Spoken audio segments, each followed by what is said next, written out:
Hey, how's it going, everybody? Shaun here from Zoobox. In today's daily movie review, we're going to be talking about Barry Sonnenfeld's 1995 comedy crime thriller, Get Shorty, Not Be Cool. Look, I got this cool, this super awesome double feature. They made a sequel to Get Shorty a few years later with none of the original people involved other than John Travolta, and I think Danny DeVito came back. But it didn't really have anything to do with Barry Sonnenfeld's movie in terms of creatively. The creative input, not the same. It's adapted from an Elmore Leonard novel by Scott Frank. It stars Gene Hackman, Rene Russo, Danny DeVito, Dennis Farina, Delroy Lindo, James Gandolfini, John Grease, Renee Props, David Paymer, Martin Ferrero, and others. The plot synopsis is a mobster travels to Hollywood to collect a debt and discovers that the movie business is much the same as his current job. So this movie, I haven't seen this in a long time. It's one, I think I saw it on like TV when I was a kid, but I'd always kind of meant to go back and watch it. And I'm a big fan of Barry Sonnenfeld. Actually, as a director of photography, is incredibly talented. You can go back and watch my review of the Coen brothers' first film, Blood Simple. I believe that's where he also got his start was with them, and he did a bunch of stuff as a DP for them over the years. He's really, really good. If I were to say he actually has a talent, it's in that. His director stuff, it's pretty like mainstream, but generally pretty good. I mean, he directed Men in Black, the Addams Family movies. I believe both the Addams Family movies. What else has he directed? I know he directed stuff like way before that. Let's just look. Let's just do an on the fly. We'll look. Most recently, not the best stuff. Men in Black 3, 9 Lives. But back in the day, back in the 90s when he was kind of the big guy. Oh my gosh, is his first director? His first movie he directed was The Addams Family. Then he does For Love or Money, Addams Family Values, Get Shorty, Men in Black, Wild Wild West, Big Trouble, which Big Trouble is kind of like almost like a spiritually in line, a spiritual sequel to Get Shorty. I haven't seen it in a long time. But yeah, so he's done a lot of weird, it's kind of strange for him to have this kind of very serious kind of like film, like, you know, the mechanics of filmmaking kind of background, and then he kind of comes in. I mean, he shot some great stuff. Blood Simple, Raising Arizona, Misery, Miller's Crossing. I mean, he shot Miller's Crossing. That's fucking incredible. That's awesome. That's amazing. And it's funny to see that his sensibilities are kind of hacky mainstream stuff. But a lot of times when people talk about Barry Sonnenfeld, I think we think about probably Men in Black, Wild Wild West, maybe. I don't know. I wasn't a big fan of Wild Wild West, but probably Men in Black, and then Get Shorty. This is, I think people would consider this one kind of his crowning achievement as a director. And I think this one had a lot of like Hollywood respect. If I'm not mistaken, I think it was even nominated for some Academy Awards. Because what does Hollywood love? Hollywood loves a fake skewering of Hollywood culture. And that's, at the end of the day, this is what this is. Like it goes into kind of the independent, low-budget filmmaking world, with like some producers that are trying to kind of be more mainstream, do something more respectable, and how that kind of parallels the mob lifestyle, how it's all about, you know, quick deals and owing people money and collecting on debts. And so there's all sorts of parallels in that sense. And then it kind of has the structure of also trying to be one of these old-fashioned movies, because what's his name? John Travolta's the main character, Chili Palmer, is kind of like, he's a big movie buff. He's a big movie fan. He loves classic films, and he has this kind of romantic notion of what it means to make a movie, and then what it means to find the girl and fall in love, and yada, yada, yada, yada. It's got all that great stuff. I think Get Shorty is kind of a forgettable movie myself, but it's such a fun time watching it.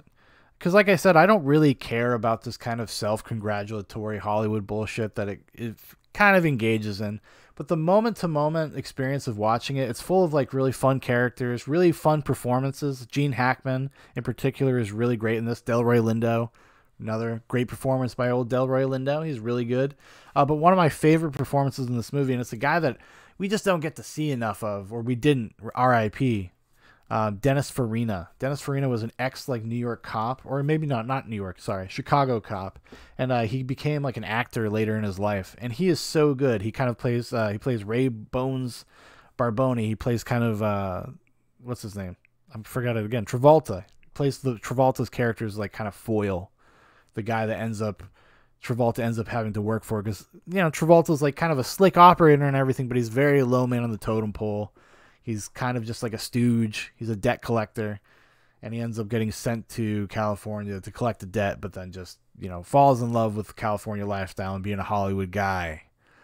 And how easy and it's also, I mean, probably the most pointed thing about the satire of Hollywood in the movie is the fact that Hollywood types would gravitate towards a literal criminal because they just think it's cool.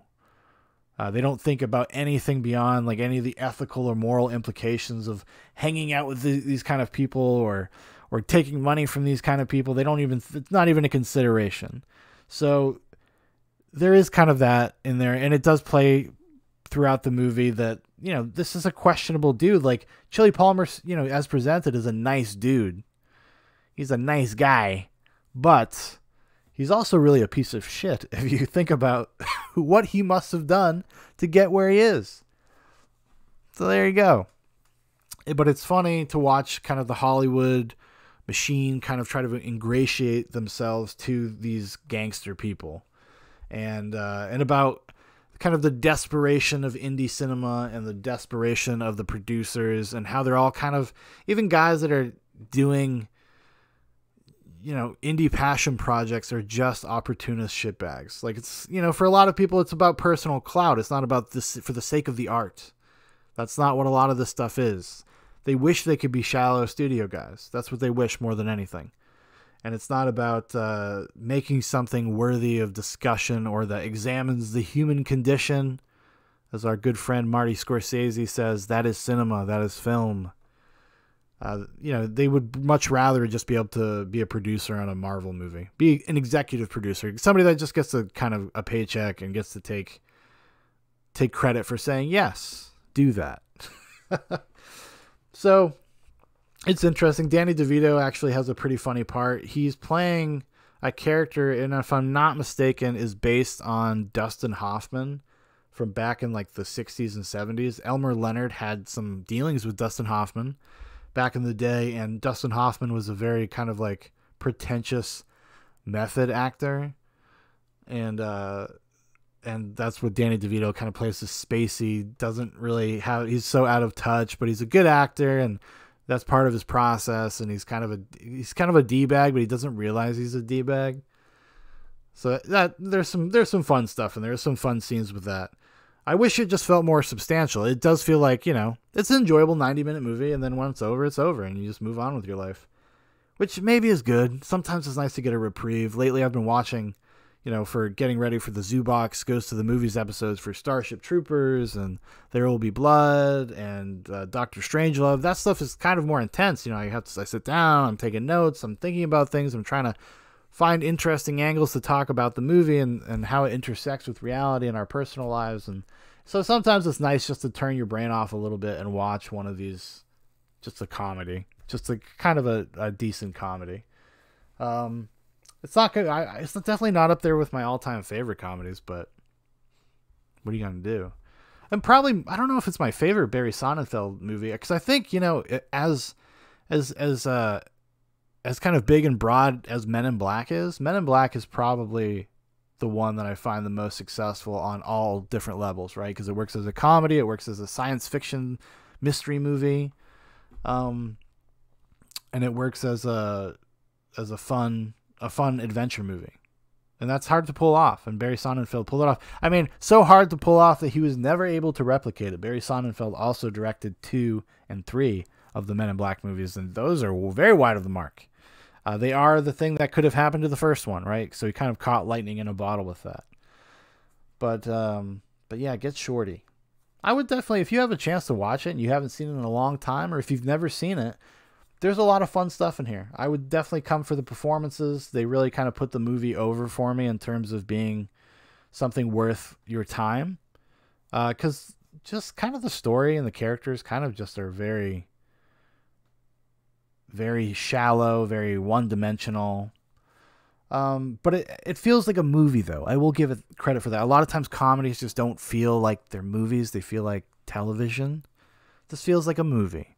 So that's why I'm kind of very curious. I'm going to check out Be Cool, the sequel, which I have not heard great things about.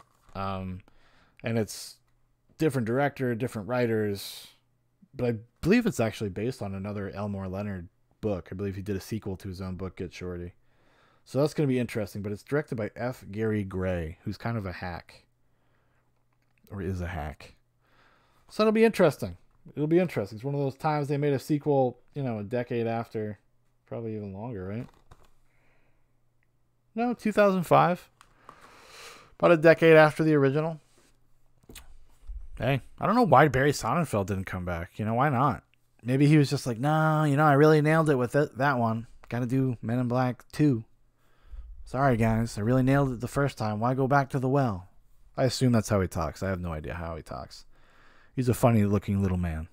And so am I. So there we go. He's in good company. He's in good company, everyone.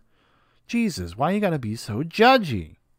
Anyways, that's going to do it for me today. So thanks for watching. Thanks for listening. If you'd like to know more about Zoobox, check out some of the links in the description for Facebook, for Instagram, for my personal Twitter. Also, if you'd like to make a recommendation for these daily videos where maybe a future episode of Zoobox goes to the movies, leave it in the description. Yeah, go check out the latest episode of Zoobox Goes to the Movies. I had a really great time, really kind of proud of the product, if you can be proud of having a conversation. For Starship Troopers, Dan Prophet came back, future past and future guest. There we go. And we had a great conversation about just both the book and the movie. We compare and contrast. We got deep. We went deep. It was really great. So check that out. All right, everybody. Adios.